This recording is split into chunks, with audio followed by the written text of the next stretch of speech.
오늘은 말씀의 씨와 성령의 열매, 말씀의 씨와 성령의 열매라는 제목으로 우리 하나님 말씀 함께 나누도록 하겠습니다. 2차 전도 여행에서 돌아온 바울은 곧바로 3차 전도 여행을 준비해서 떠나게 되는데, 이 3차 전도 여행은 복음을 전하는 여행이라기보다는 양육을 위한 여행이었습니다. 23절을 보시면 바울이 2차 전도여행에서 돌아온 뒤 얼마 있다가 떠나서 갈라디아와 부르기아 땅을 차례로 다니며 모든 제자를 굳건하게 했다, 이렇게 기록을 하고 있습니다. 바울은 자신이 전도한 사람들을 양육하고 굳건히 세우고 싶은 그 뜨거운 마음 때문에 가만히 있을 수가 없어서 3차 전도여행을 떠난 것입니다. 바울은 갈라디아와 부르기아 땅을 거쳐서 에베소로 들어갔고, 에베소에 가서 이 3차 전도 여행 때 바울이 아주 중요한 사역을 하게 되는데, 그것이 바로 그 유명한 두란노 서원에서의 사역을 에베소에서 하게 되는 것입니다. 이 3차 전도 여행을 준비하는 동안 에베소에는 또 바울 말고 또 하나의 걸출한 인물이 등장하게 됐는데, 24절을 보시면 알렉산드리아에서 난 유대인 아볼로는 언변이 뛰어나고 성경에도 능통했다, 이렇게 소개를 하고 있습니다. 이 알렉산드리아는 알렉산더 대왕이 건설한 도시입니다. 알렉산더 대왕이 수많은 나라들을 다 정복하고, 정복하는 도시마다 아주 중요한 거점마다 자기의 이름을 딴 알렉산드리아라는 도시를 세웠습니다. 그래서 당시에 알렉산드리아라는 도시가 전 세계에 70여 개가 넘는 알렉산드리아가 있었는데, 그 중에 가장 유명한 알렉산드리아라는 도시는 이집트의 알렉산드리아입니다. 이 지중해에 있는 이집트의 알렉산드리아라는 도시에는 그 유명한 알렉산드리아 도서관이 있는 곳이기도 했습니다. 알렉산드리아 도서관이 당시 70만 권의 책들, 특별히 이제 그리스 헬라어로 된 책들이 70만 권이 있을 정도로 굉장히 세계적으로 유명한 도서관이고, 지금도 이집트에 가보시면 알렉산드리아 도서관은 굉장히 큰 규모로 많은 책들을 소장하고 있는 지식의 보고로 유명한 곳입니다. 이집트의 알렉산드리아는 당시에는 문화와 지성의 도시였습니다. 이 알렉산드리아 학파가 따로 있을 정도로 문학과 철학과 또 의학과 그리스 로마 학문의 정통성과 통합성을 가지고 수많은 학자들을 배출해냈던 것이 바로 알렉산드리아, 이집트의 알렉산드리아였고, 그것은 바로 학문의 중심지였다 하는 것입니다. 여기서 태어난 아볼로는 당연히 학문에 능통한 자였을 것이고, 또 아볼로의 특징은 구약 성경에도 능통했다 하는 것이 아주 특징적입니다. 25절을 보시면 그가 주의 도를 배워 열심으로 예수에 관한 것을 자세히 말하며 가르치나 요한의 세례만 알았다, 이렇게 기록을 했습니다. 아볼로가 요한의 세례인 물 세례만 알았다는 것을 볼 때 그가 아마도 세례 요한에게 세례를 받았을 가능성이 높고, 그의 가르침에 아주 깊은 감명을 받았을 확률이 높습니다. 어쩌면 이 아볼로는 세례 요한에게 직접 가르침을 받았던 제자였을 가능성도 배제할 수가 없습니다. 이 세례 요한처럼 아볼로는 예수님이 메시아이심을 구약으로 증명한 것까지는 옳았으나, 이 아볼로에게는 핵심 요소가 빠져 있었는데 그는 성령 세례를 알지 못했다 하는 것입니다. 성령 세례를 알지 못했다는 것은 성령님을 아직 받지 못했다는 뜻이고, 받았다 하더라도 이 폭발적인 성령의 능력과 역사를 그가 경험하지 못했다 하는 것입니다. 아볼로는 인간적으로 보면 언변도 좋고 또 학문도 뛰어나고 구약 성경도 잘 알았는데, 성령님이 가르치시는 깊은 진리에 대해서는 무지했다 하는 것이 누가의 기록입니다. 우리가 성경을 많이 아는 학자들을 볼 수 있는데, 그들이 아무리 성경을 많이 알고 예수님도 깊이 연구하고 학문의 수준이 높게 잘 가르쳐도 성령님의 역사가 없으면 결국 아무런 능력도 나타나지 않게 되는 것입니다. 거듭나지 않은 사람이 성경을 가르치는 것은 사실 불가능합니다. 그냥 글자만 가르칠 수 있고 그 글의 뜻만 가르칠 수 있을 뿐이지, 성령님께서 그 깊은 뜻, 숨겨놓은 뜻, 그 높은 의미를 거듭나지 않은 사람은 절대 가르칠 수 없다 하는 것입니다. 26절 보시면 아볼로가 회당에서 담대히 말하기 시작했고 여기저기 돌아다니면서 또 말씀을 전하기 시작했다 그랬는데, 아볼로가 회당에서까지 말씀을 전했다 하는 것은 그 그가 유대인 랍비 정도의 대우를 받았다는 뜻입니다. 그러니까 굉장히 학식이 뛰어나고 언변도 뛰어나고 또 철학적으로 또 학문적으로 문학적으로 얼마나 탁월한 사람이었는가 하는 것을 우리가 알 수가 있습니다. 그런데 그가 돌아다니면서 말씀을 전하기 시작했는데 이 장면을 바울의 일행인 브리스길라와 아굴라가 보게 된 것입니다. 아마 이 두 부부가 아볼로가 말씀을 전하는 것을 듣고 아마 굉장히 깊은 감명을 받았던 것 같습니다. 그의 학문적인 수준과 가르침이 뛰어났기 때문인데, 그런데 그의 가르침에서 부족한 부분, 그것을 발견하게 된 것인데 바로 성령님의 능력과 역사가 나타나지 않는다 하는 것을 발견하게 된 것입니다. 이들 부부는 아볼로에게 찾아가서 부족한 부분을 바로 말하지 않고 이제 따로 만남을 가지게 됐습니다. 아마도 정중하게 우리가 당신의 말씀에 아주 깊은 감명을 받았는데 뭐 저희 부부가 식사 대접을 좀 할 수 있게 해달라 이런 식으로 말했을 가능성이 높습니다. 이렇게 정중히 부탁을 하고 개인적인 만남을 가지면서 이 부부는 바울에게 배운 대로 또 그들이 경험한 대로 아볼로에게 복음의 자세한 정수를 전해주게 된 것이고 또 풀어 가르쳐주고 성령님께서 인도하시는 더 깊은 진리의 말씀을 전할 수 있도록 그를 인도해 줬다 하는 것입니다. 제가 항상 강조하는 게 있는데 사람은요 자기가 가본 곳까지만 다른 사람들을 인도할 수 있습니다. 자기가 가보지 않은 영역은 설명은 할 수 있고 이런 게 있다 그냥 제시는 할 수 있지만 그것으로는 사람들을 변화시키지는 못합니다. 자기가 가본 곳이어야 자기가 경험한 것이어야 다른 사람들의 인도에 갈 수 있고 또 그들을 변화시킬 수 있는 것입니다. 그래서 모세는 가나안에 들어가지 못했던 이유가 가나안 땅을 가본 적이 없기 때문입니다. 그런데 모세는 광야에서 40년간 양치기를 했기 때문에 광야의 전문가였기 때문에 40년 동안 이스라엘 백성들을 광야까지 인도한 것이고 여호수아는 정탐을 하면서 가나안에 들어가 봤기 때문에 여호수아와 갈렙은 백성들을 이끌고 가나안까지 인도에 들어갔다 하는 것입니다. 아볼로는 성령님에 대해서 몰랐기 때문에 사람들에게 성령님의 깊은 가르침과 이 성령님의 능력을 통해서 변화시킬 수가 없었습니다. 그러나 이제 아볼로는 브리스길라와 아굴라를 만난 이후로 그도 성령님을 알게 되었고 또 성령님의 능력을 체험할 수 있게 됐고 또 담대하게 성령의 말하게 하심을 따라 전할 수 있는 사람이 됐다 하는 것입니다. 저와 여러분들이 이런 사람들이 되시기를 바랍니다. 성령님의 능력이 충만하고 또 우리를 만나는 많은 사람들이 성령의 능력을 깨닫게 되고 이전과는 다른 신앙생활을 하게 되는 역사가 우리를 통해서 일어나기를 간절히 바랍니다. 28절을 보시면 아볼로가 얼마나 능력 있는 사람이 되었는가 하는 것을 기록을 해놨는데 그가 사람들 앞에서 힘있게 유대인의 말을 이겼다 누가가 이렇게 기록을 했습니다. 구약 성경과 예수님을 지식적으로만 알았던 아볼로는 이제 성령의 나타나심과 능력으로 유대인들마저 제압하는 강력한 복음의 전도자가 된 것인데 그가 말과 지식만 뛰어나는 것이 아니라 이제는 성령의 능력까지 그의 메시지에서 함께 나타났기 때문에 유대인들도 할 말이 없게 된 것입니다.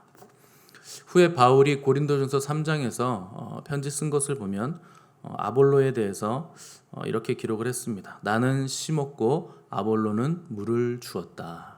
이렇게 기록을 한 것을 볼 수가 있습니다. 그러니까 바울이 자기와 동급으로 인정할 만큼 아볼로가 뛰어나고 이 고린도 교회에 굉장히 큰 영향력을 가진 사람이었음을 우리가 알 수 있는 것입니다. 후에 고린도 교회는 어떤 사람은 나는 바울파라고 하고 어떤 사람은 나는 아볼로파라고 할 정도로 이 바울과 아볼로가 동급으로 영향력을 가지고 있었던 사람이었는데 그만큼 아볼로의 영향력이 고린도에서 폭발적이었다 하는 것을 우리가 볼 수가 있습니다. 아볼로는 어떻게 해서 이렇게 됐는가? 기본적으로 학문이 뛰어나고 높은 지식 수준을 가지고 있기도 했지만 그가 성령님의 역사를 알게 됐기 때문에 이렇게 영향력이 있는 사람으로 변한 것입니다. 이 시대는 모든 성도들이 성령님께서 교회들에게 하시는 말씀을 반드시 들어야 되는 시대입니다. 이것을 듣지 못하면 우리는 헤맬 수밖에 없을 것입니다. 또 성령님이 아니고서는 그 어떠한 능력도 나타날 수 없기 때문에 반드시 성령님의 음성을 들으셔야 하고 성령님의 가르침을 받아야 하고 성령님의 인도하심대로 우리의 삶을 걸어 나가야 하는 것입니다. 그런데 여러분들이 꼭 기억해야 할 것이 있는데 사적인 영역, 개인적인 믿음에서는 반드시 여러분들이 성령님의 음성을 직접 들으셔야 됩니다.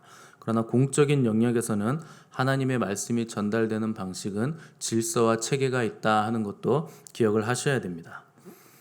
원래 말씀의 해석이나 성경적인 원리에 대해서는 일반적으로 하나님께서 누구를 통해 일하시는가? 하나님의 종들을 통해서 일하시게 되어 있습니다. 왜 성령님은 그렇게 일하시는가? 만일 모든 사람에게 공적인 영역이든 사적인 영역이든 똑같은 메시지가 주어진다면 교회에는 질서가 다 사라지게 될 것입니다. 교회 안에는 목자가 있고 또 목사도 있고 교사도 있고 또 대언자도 있고 은사자들이 다 있습니다. 그런 사람들이 필요가 없어지게 되고 또 목사가 아무리 하나님의 말씀을 전해도 자기가 받은 하나님의 말씀이 있다. 저 목사가 전하는 것이 잘못됐다. 또 이런 일들이 일어날 것이기 때문에 하나님은 질서를 지키기 위해서 또 질서를 유지시키기 위해서 반드시 공적 말씀을 하나님의 종들에게 대언하시게 돼 있습니다. 모세에게 대들었던 미리암이 문둥병에 걸렸던 이유가 바로 이런 이유입니다. 미리암도 선지자였습니다. 아론도 선지자였고 또 아론은 대제사장이었고 모세에게도 말씀하시지만 아론과 미리암도 하나님의 음성을 들었다 하는 것입니다. 그러나 하나님은 절대 질서를 파괴하는 행위는 용납하지 않으십니다. 왜냐하면 모세와는 하나님이 대면해서 말씀했던 하나님의 권세자가 모세였고 나머지 사람들은 하나님과 대면한 적이 없었던 사람들이었기 때문에 하나님은 그것으로 모세의 권위를 세워주시고 교회 안의 질서를 지키셨다 하는 것입니다. 새 신자가 우리 교회에 오면 예수님을 영접하자마자 어떤 분들은 굉장히 탁월함을 보이시는 분들이 있습니다. 갑자기 눈과 귀가 열리고 다른 사람이 가지지 않은 그런 은사들을 보일 때가 있는데 여러분들이 주의해야 할 것이 있습니다. 새신자가 아무리 뛰어난 은사가 생기고 그런 것들이 보이고 탁월해 보여도 새신자는 새신자입니다. 여러분들이 갓 태어난 아기가 태어나자마자 어머니 아버지 태어나게 해주셔서 감사합니다. 세상이 좋네요. 이제부터 제가 태어났으니 나머지는 제가 알아서 잘 해보겠습니다.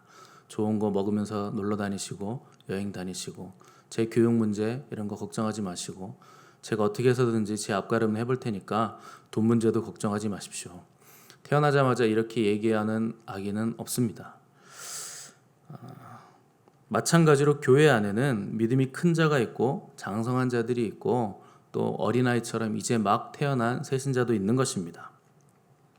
이 장성한 자들이 믿음이 어리고 연약한 자의 짐을 져주고 양육하고 돌볼 책임이 있는 사람들입니다.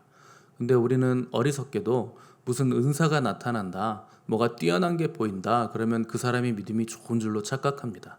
절대 아닙니다, 여러분. 은사와 믿음은 전혀 상관이 없는 것이고 새신자가 아무리 뛰어남을 보여도 새신자는 이제 갓 태어난 아기와 같습니다. 젖을 먹여야 되고 기저귀를 갈아줘야 되고 옆에서 돌봐줘야 됩니다.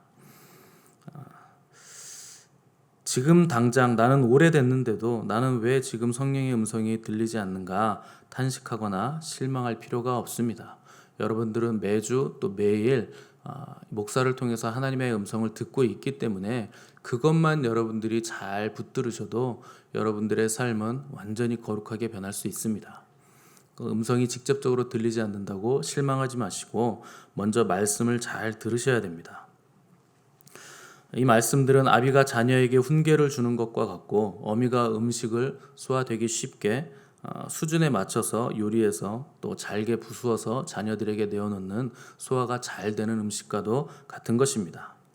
여러분들이 성령님의 음성, 하나님의 음성을 직접 들어도 그게 너무 어려워서 무슨 뜻인지 모를 때가 태반입니다.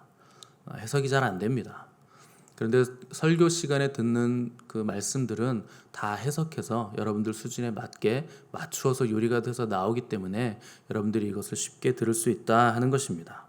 그러다가 여러분들이 장성한 자가 되고 그런 분량이 되시면 눈과 귀는 자연적으로 열리게 돼 있습니다. 영적으로 강해지면 하나님의 음성 잘 들을 수 있고 잘 해석할 수 있고 또 육신의 소욕이 다 사라질 것이기 때문에 그때 하나님의 음성을 들으셔도 여러분 늦지 않게 되는 것입니다. 꾸준하게 여러분들이 신앙생활을 쭉 하셨다면 반드시 장성한 자가 되셔야 됩니다. 그리고 귀가 열리고 눈이 열리셔야 됩니다. 또 기름 부으심이 충만해져서 그때부터는 뭘 하셔야 되느냐? 이제는 가르칠 수도 있어야 됩니다.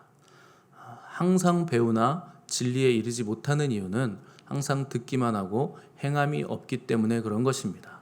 들으셨으면 여러분 행하셔야 되고 행하셨으면 이제 가르칠 수 있어야 된다 하는 것입니다. 수십 년 신앙생활했는데 여전히 듣고만 앉아있고 어린아이 수준에 머물면서 다른 사람들을 가르칠 수 없는 이유는 말씀에 문제가 있는 것이 아니고 안일함과 나태함 때문에 가르치지 못하는 것입니다. 27절을 보니까 아볼로는 성령님의 능력이 임하고 파워풀하게 복음을 전할 수 있게 되니까 아가야로 건너가고자 원했다 이렇게 기록을 했습니다. 여기 아가야는 바울이 방금 떠나온 고린도 지방을 말하는 겁니다. 아볼로는 성령의 가르침과 또 바울의 가르침에 안주해 있지 않고 고린도 지역에 가서 복음 전하기를 원했는데 아마도 바울과 또 브리스길라와 아굴라가 고린도 지역에서 1년 6개월을 양육을 하면서 또 그들을 기억하고 아볼로에게 그 지역을 부탁했을 가능성도 있습니다. 또 에베소 지역은 바울 일행이 있었기 때문에 굳이 아볼로가 여기에서 복음을 전할 이유가 없고 또 이미 말씀의 씨를 뿌려놓은 고린도 지역에 가서 아볼로가 그들을 양육시키는 것이 훨씬 더 효율적이라 판단을 했을 것으로 예상할 수 있습니다.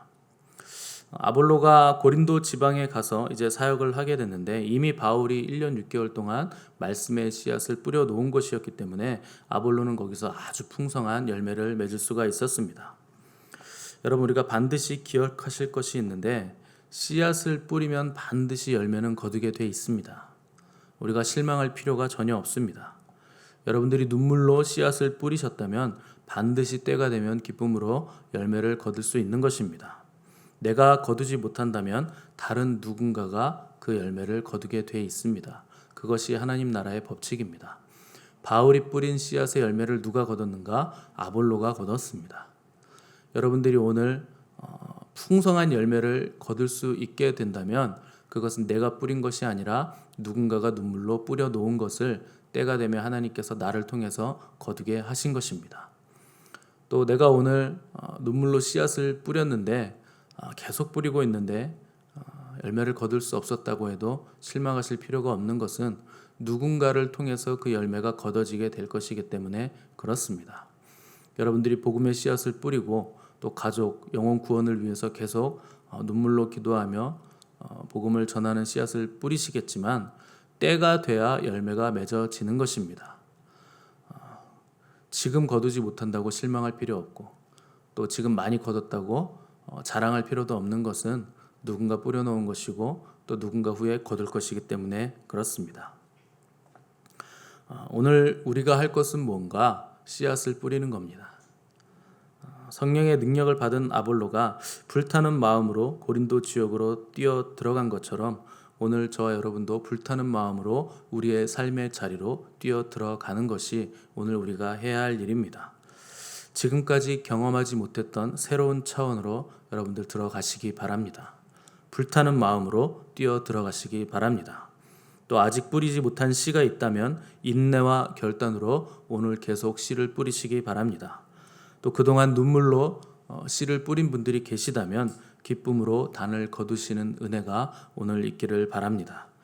그리하여 하나님의 나라가 풍성해지고 말씀이 흥왕해지는 역사가 우리의 가정과 우리의 일터와 또 우리 교회에 풍성하게 일어나기를 간절히 바랍니다. 함께 기도하겠습니다.